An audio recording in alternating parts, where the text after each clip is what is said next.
صل على سيدنا محمد وعلى آله وصحبه.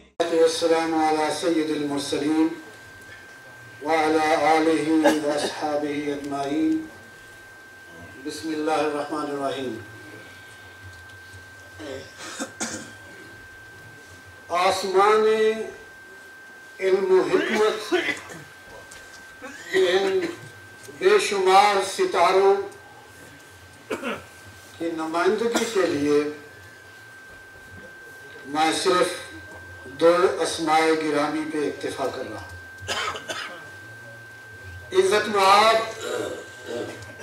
مفکر اسلام حضرت علامہ قمرالزمان صاحب اعظمی، مبلغ اسلام حضرت علامہ خان محمد صاحب قادری. محترم برادران اسلام اور عزیزان گرامی، مجھے تقریر کرنے کا کوئی اچھا سلیقہ نہیں آتا، لیکن یہ محفل جو ہے اس میں دو نمایاں چیزیں ہیں. ایک تصنیف ہے اور ایک تعلیم ہے، تدریس ہے. اسلام کو پھیلانے کے بے شمار طریقے ہیں. ہر طریقہ قابل عزت ہے، ہر طریقے کی فضیلت ہے. میں صرف ان دو کے بارے میں چند احادیث سنانا چاہتا ہوں. سب سے پہلے میں طالب علم دین کے بارے میں ایک حدیث سنانے جا رہا ہوں. ہمارے پیارے آقا علیہ السلام فرماتے ہیں، من اخبرت قدماہ فی طلب العلم، جس شخص نے علم دین حاصل کرنے کے لیے قدم اٹھایا، حرم اللہ جسدہ علی النار، اللہ تعالی اس کے جسم کو جہنم پر حرام کر دے. وَإِن مَاتَ فِي طَلَبِهِ مَاتَ شَهِيدًا، اگر وہ اسی طالب علمی کے دور میں فوت ہو گیا تو اس کی موت شہادت کی ہوگی. وَكَانَ قَبْرُهُ رَوْضَةٌ مِّن رِّيَاضِ الْجَنَّةِ، اس کی قبر جنت کے باغوں میں سے ایک باغ ہوگی. وَيُنَوَّرُ عَلَى جِيرَانِهِ 40 قَبْرًا عَنْ يَمِينِهِ و40 قَبْرًا عَنْ يَسَارِهِ و40 خَلْفَهُ و40 أَمَامَهُ.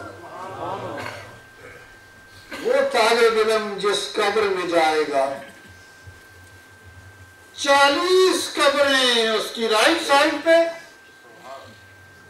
40 لیفٹ پہ، 40 پیچھے، 40 آگے، 160 قبروں کو اس کا نور پہنچے گا. لوگ کہتے ہیں بچے کو حافظ بنانا چاہیے، ماں باپ کی سفارش کرے گا.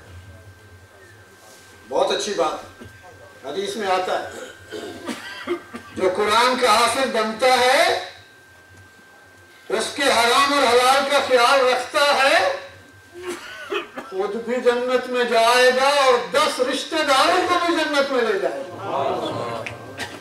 بڑی عظمت کی بات ہے، 10 رشتہ داروں کا. مگر میں ابھی عالم کی بات نہیں کر رہا ہوں، میں اس طالب علم کی بات کر رہا ہوں جو گھر سے نکلا ہے، ابھی مفتی صاحب کے پاس نہیں پہنچا، وہ گھر سے نکلا ہے. اگر اس کی موت واقع ہو گئی ہے تو 160 قبریں. رشتہ داروں کی شرط نہیں ہے، حافظ کے لیے رشتہ داروں کی شرط ہے. جہاں بیٹے کو حافظ بناتے ہو، قابل وہاں بیٹوں کو عالم بھی بنا. نبی پاک فرماتے ہیں جس شخص نے علم دین حاصل کرنے کے لیے گھر سے قدم اٹھایا وہ بخشا گیا. 160 کو بخشا گیا. کہنے والا کہہ سکتا ہے یہ کون سا اس نے تیر مارا ہے؟ ابھی تو امام صاحب کے پاس پہنچا نہیں, اس نے کوئی کتاب پڑھی نہیں, اس نے ابھی سیکھا نہیں, ابھی وہ گھر سے نکلا ہے, اس کے قدم کھا کر روڈ ہوئے ہیں. اتنا بڑا انسان کیسے مل گیا؟ ہاں میں عقلی باتیں کرتا ہوں, میں عقل سے سمجھاتا ہوں. ایک 70 سال کا غلط کار آدمی جس نے زندگی گناہوں میں گزار دی, اگر وہ سچی توبہ کر لے, سچی توبہ کر لے تو 70 سال کے گناہ کہاں گئے؟ التائب من الذنب کمن لا ذنب لہ. 70 سال کے گناہ بخش دیے گئے. کس کے؟ جس نے سچے دل سے توبہ کری. How much time it takes? سچے دل سے توبہ کرنے میں کتنا وقت لگتا ہے؟ A minute? No, it is too much. Minute نہیں لگتا ہے. سچے دل سے توبہ کرنے کے لیے 2 سیکنڈ لگتے ہیں. اگر کوئی انسان 70 سال کا گنہگار 2 سیکنڈ میں سچی توبہ کرتا ہے تو زندگی کے سارے گناہ بخش دیے جاتے ہیں. وہ طالب علم جس نے سچی توبہ نہیں کی ہے ابھی, وہ گھر سے نکلا ہے, سچی توبہ کرنے والا نیت کر رہا ہے, یہ اپنا قدم اٹھا کے بتا رہا ہے کہ میں ساری دنیا کے نظام کو چھوڑ کر اس خدا کا نظام پڑھنے جا رہا ہوں جو اس کائنات کا خالق ہے, جو 2 سیکنڈ میں توبہ کر رہا ہے. اگر اس کے 70 سال کے گناہ بخشے جا سکتے ہیں تو جو 1-2 گھنٹہ تیاری کرنے کے بعد ایک قدم اٹھا رہا ہے, اس کی برکت سے 160 قبروں کو فیض نہیں ملے گا تو اور کس سے ملے گا؟ یہ میں کس کی بات کر رہا ہوں؟ اس کی جو ابھی گھر سے نکلا ہے. عالم کی بات نہیں کر رہا. اسی حدیث کے آخر میں آتا ہے کل قطرۃ نزلت من عینیہ تطفئ بحرا من جہنم. جب کوئی عالم بن جاتا ہے اس کی آنکھ سے, خدا کے خوف سے جب ایک قطرہ نکلتا ہے تو جہنم کے ایک سمندر کو بخش دیا جاتا ہے. میں طالب علم کی بات کر رہا ہوں. یہ علم کتنی عظیم چیز ہے. مدینے والا صلی اللہ علیہ وسلم عصر کی نماز پڑھا کے مسجد نبوی سے باہر تشریف لے جا رہے ہیں. ایک صحابی ساتھ جا رہا ہے. فرشتہ آتا ہے, کہتا ہے حضور یہ جو صحابی آپ کے ساتھ نکل رہا ہے اس کی زندگی 1 گھنٹہ رہ گئی, یہ مغرب سے پہلے فوت ہونے والا ہے. حضور صلی اللہ علیہ وسلم نے اس کو بتا دیا کہ تیری زندگی 1 گھنٹہ رہ گئی ہے. آج کرتا حضور مجھے بتائیں یہ زندگی کا 1 گھنٹہ جو رہ گیا میں اس میں کیا کام کروں؟ دلنی علی عمل علی اوسط عمل, مجھے کوئی ایسا کام بتا جو سب سے ہی بہتر ہو. حضور نے اشتغل بالعلم اشتغل بالتعلم, جا واپس مسجد میں چلا جا, علم حاصل کر. علم کیوں حاصل کیا جاتا ہے؟ علم اس لیے حاصل کیا جاتا ہے کہ انسان اس پر عمل کرے, پھر عمل کرنے کے بعد اس کی تبلیغ کرے. اس کی زندگی 1 گھنٹہ ہے, وہ عمل کر کرے گا, وہ تبلیغ نظر کرے گا، مغرب سے پہلے اس کی موت واقع ہو گئی۔ شارحین لکھتے ہیں کہ اگر علم حاصل کرنے سے بہتر کوئی عبادت ہوتی تو حضور اس کو اسی کی تلقین کرتے۔ نوجوانوں، میں تمہیں مبارک دے رہا ہوں، تم نے جب گھر سے قدم اٹھایا تھا میں نے ابھی اس کی فضیلت بیان کی ہے۔ حضرت استاد العلماء مفتی شمس الہدیٰ صاحب نے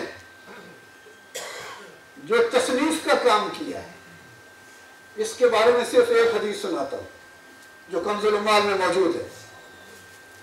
نبی پاک صلی اللہ علیہ وسلم فرماتے ہیں قیامت والے دن شہید کے خون اور عالم کے قلم کی سیاہی کا وزن کیا جائے۔ انسان جب مرتا ہے کئی لیٹر خون نکلتا ہے،